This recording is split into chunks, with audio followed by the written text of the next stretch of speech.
Hello and welcome! It's me, Miles44, and I'm back with another Cardfight Vanguard Online deck profile.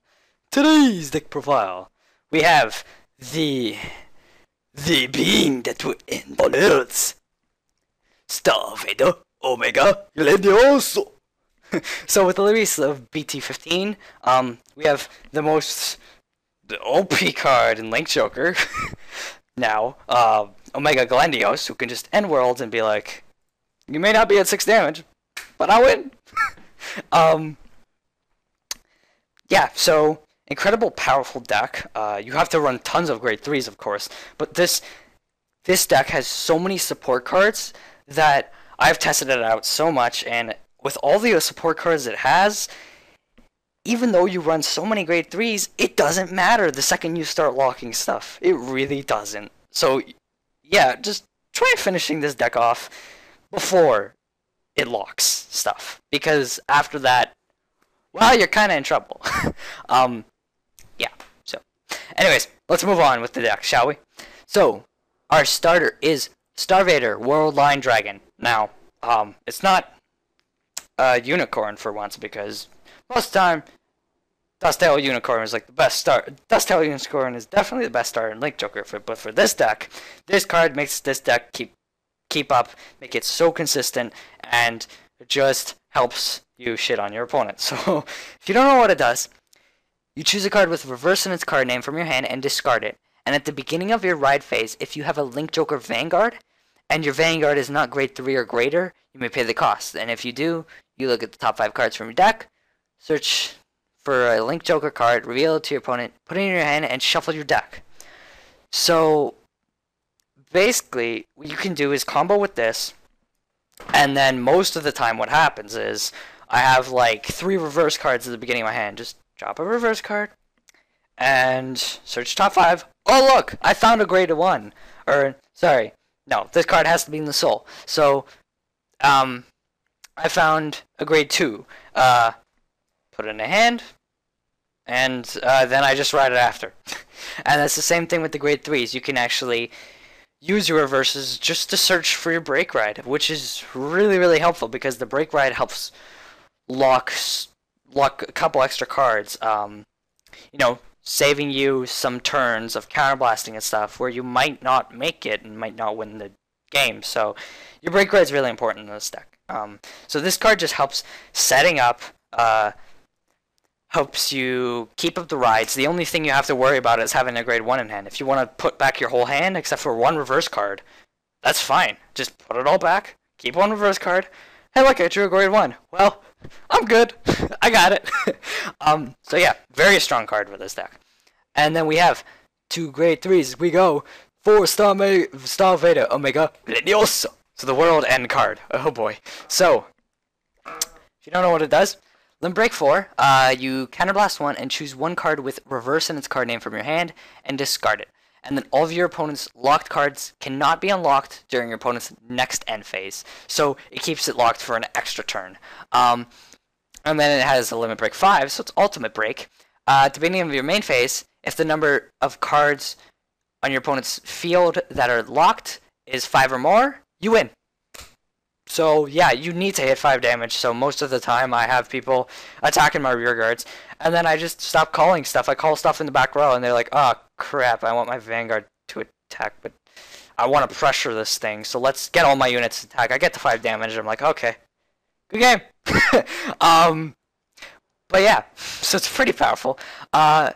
It has a couple other skills though. So when a unit with reverse in its card name is placed on your rear guard, you choose one of your opponent's rear guards and lock it. But the ability can only be used once per turn. So basically on the turn you break ride, you lock a back row and a front row, then you call a rear guard, and then lock either a back row or a front row. Most of the time I like locking a front row because you can just pound on their Vanguard and easily win the game. Unless you're fighting Monarch Alfred or Ezel Scissors, then just do that. If you're fighting one of those two, just get your Vanguard to swing at the rear guard, because of the fact that if you don't, they might be able to just unlock everything and be like, what do you got on me now? So yeah, don't give them that satisfying limit break that they can unlock everything. Don't give them that. Unless they did it before, don't give them a second one. its other skill is all of your rear guards with reverse in its card name are also Link Joker, and during your turn, those units get power plus 4,000. So they're a 15k card. So they can hit stuff. They can hit cross rides, which is pretty good too. Because if you want to pressure, and it's not Monarch or Ezel Scissors, so if it's not Gold Paladin, you just pressure, and the cross rides don't matter because you'll be able to hit them. And it helps too because it means all your rear guards are Link Joker, so you don't have to worry about anything about their skills, about Lord or anything. You don't have to worry about Lord skills or anything. I don't know if they work if the reverses have Lords actually. I don't know. They probably do. Anyways, and then we have 4 Star-vader Infinite Zero Dragon. So your Break Ride, very very key to this deck, of course, as I said. Just Break Ride, lock 2, call reverse, lock another one, and then you just need 2 more turns and you win. Assuming you're 5 damage, but most of the time you don't want to Break Ride unless. Well, you could Break Ride early with your 4 damage, but most of the time I like doing it when I'm at 5, just to wait and see what my opponent thinks. If I didn't drop a reverse already, that is. Or drive check. Because then they'd be like, oh, this is Glendios. Oh, boy.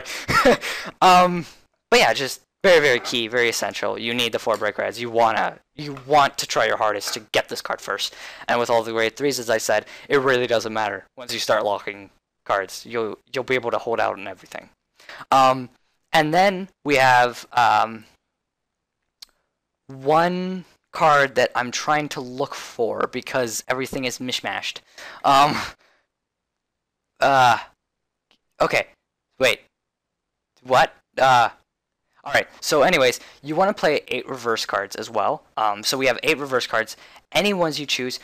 One of them, make sure it's Star-vader reverse Cradle, because he counts as a reverse card, but he's also an actual Link Joker. So if you have to ride it, you can, and its skills aren't too bad either, because its limit break is when a unit with R in its card name, the special reverse R, is placed on your rear guard. You choose one of your opponent's rear guards, lock it, and this card gains power plus 5,000. And then, and you can't use this ability again. And then all of your rear guards with R in their card name are Link Joker. So he keeps everything Link Joker. He's also Lord, but it doesn't matter because he keeps all those reverse cards Link Joker. And then he also keeps up the locks stalling for your Infinite Zero or Omega Glendios. So he's just kind of good because you want to run one of him because he has reverse in his name. It works. It does work. I've seen a few builds of it, and you're allowed to play this and it counts as a reverse card. But basically, you just want to play one of them because more than one is kind of eh. You will never ride any of the reverses. I've never ridden them. I've never even ridden this guy. I've mostly either ridden Omega Glendios first or Infinite Zero. I've never ridden any others because Worldline for the win. Anyways, and then we have 7. I believe it's 7. I like playing Maelstrom reverse, so that's 1. Ashley reverse, 2. That's not a reverse. Hayaki reverse, 3. Reverse Dayusha, 4. Dominant Dragon reverse. Bowing Saber Dragon reverse, that's 6. And then Cocytus reverse. Those are definitely my favorite and coolest looking reverse cards in my opinion. Actually, I'd probably swap out Cocytus reverse for Lugia reverse, actually, now that I think about it. But other than that, there's no swaps. The others I just love. I think their artwork is beautiful, and I just love those cards too. So, just play 7 other reverses. Your choice. Doesn't matter which ones. If you want, just play the least expensive ones, because Omega Gladius is crazy expensive. Anywho, let's move on to our grade 2, shall we? If I can... I don't know which ones are the grade 2s again. That's a grade 1, that's a grade 1, that's a grade 1. Here we go. So 4, Star-vader, Cold Death Dragon. Very, very important, because what he does is Counterblast 1. When this unit is placed on rear guard, if you have a Link Joker Vanguard, and your opponent has a locked card, you may pay the cost, and if you do, your opponent chooses one of his or her rear guards and puts the top... Wait. Your opponent chooses one of his or her rear guard circles and puts the top card of his or her deck to that rear guard as a locked card. So basically how it works is if your opponent is denying to call more cards, you just use this and counterblast to make them call the card out. Because most of the time they'll have the field almost full. They'll probably have 1 or 2 slots empty. Most of the time people only have 1 empty, but yeah, they'll have like 1 empty, so you just use him, lock that card down. And it's an extra lock too, so it means less of a wait for Omega Glendios' ultimate break, so less of a wait for the win. That too. And then we have, where is he? 3 Star-vader Magnet Hollow.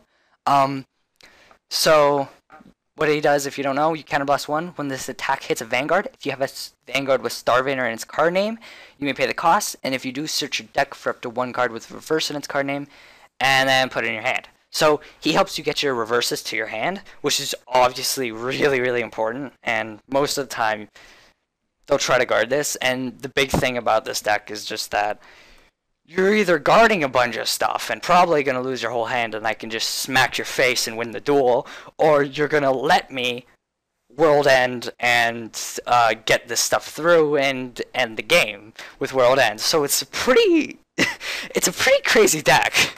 It really is. And then, well, let's move on to grade 1s. I know, 7 grade 2s, but it works, trust me. We play 3...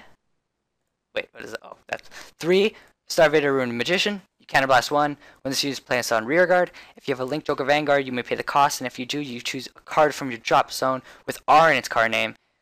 For each different rearguard with R in their card name and put it in your hand. So if you have 3 reverse rearguards, you get to add 3 to your hand. So you can just Omega Lock. I forgot to say about the Omega Lock. You do have to... Oh wait, no, I did say you have to drop a card with reverse in its card name. Oh, I'm so out of it right now. I need to find what other card I didn't show you guys, because I'm not the most... There we go. Okay, so 3 Carved Seal Star-vader, Praseodymium. I don't know how to say that, but I'm sorry if I'm a little sloppy with this deck, but there's so many different cards in this deck. It is kind of confusing, and I always think I know it, and then I come back to it, and I look around, and I'm like, whoa, where are the grade 1s, where are the grade 2s? I can't figure out what's what now. So when this unit is placed on rearguard, if you have Link Joker Vanguard, you choose a card from your damage zone for each different rearguard we have with R in its card name and turn it face up. So basically, he's your damage unflipper for this deck, and it's really good because most of the time I'll be at like 1 card left to flip face down, and then I just call him. Oh look, I have 3 face up. Oh, now I only have 1 counterblast to use, and I have 4 other cards to use for it. Yay! So he's just really, really important for damage unflipping. Like, you can't stress that enough in this deck too. All these cards are too key important for it. This deck really works together, and it just, you can't change it. Like, it works too well. I can't stress that enough. And then we have 2 Barrier Star-vader Promethium, so 2 P cards, and there's a big reason for this. Because we also play 2 Taboo Star-vader Rubidium. So instead of running 4 P guards, you can run 2, so you don't have to sacrifice as many reverses. And you can also play this guy. I know it sounds weird, but you want to normally call the reverses and then they can die, because, you know, they're no use to you after that. They're just kind of cards that attack. I mean, they're useful for you because they still, you know, maybe damage on flip or add more to hand, but what I mean is calling them is like the most important thing to lock cards. But what he does, if you don't know, you retire this unit, and when it's placed on guard circle, if you have a Vanguard with Star-vader Omega Glendios, if you have a Vanguard named that, you can pay the cost, and if you do, you choose a rearguard with R in its card name, and until the end of the battle, all the attacking unit goes to attack that unit, and all of your guardians go to that unit. So basically what you do is you just guard. You retire it after you guard with it. You guard with this card, then retire it, and choose a reverse card.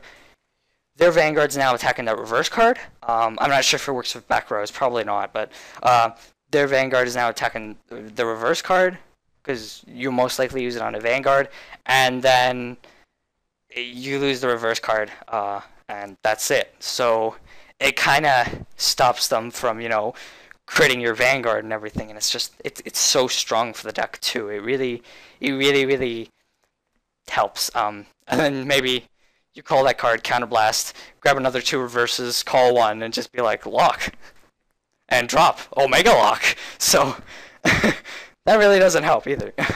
But yeah, so moving on to triggers. So I play 4 Star-vader Meteor Liger and 3 Star-vader Weiss Soldat, so 7 crit, 4 Star-vader Nebula Captor, and then 1 Star-vader Jeiratail. I think that looks pretty cool, the new draw. I like the original one, though. So 5 draw, and then 4 Star-vader Stellar Garage, so 4 heal. So standard kind of trigger lineup. Reason I play this trigger lineup is just kind of because you want to draw your cards. They're very, very important. You need to draw, your reverses and everything, and they're just insanely important. I played 8 crit at first, but I found I did need a little more draw, so that 1 draw helps me a lot. I could switch back to 8 crit, but I prefer it this way, because you need to pick up your reverses and all that, and all these key support cards for this deck. But this deck is insane. Like, I don't know. Somebody needs to figure out a way to beat this deck, other than Monarch Alfred. Please. Without using a card like that, figure out how to beat this deck.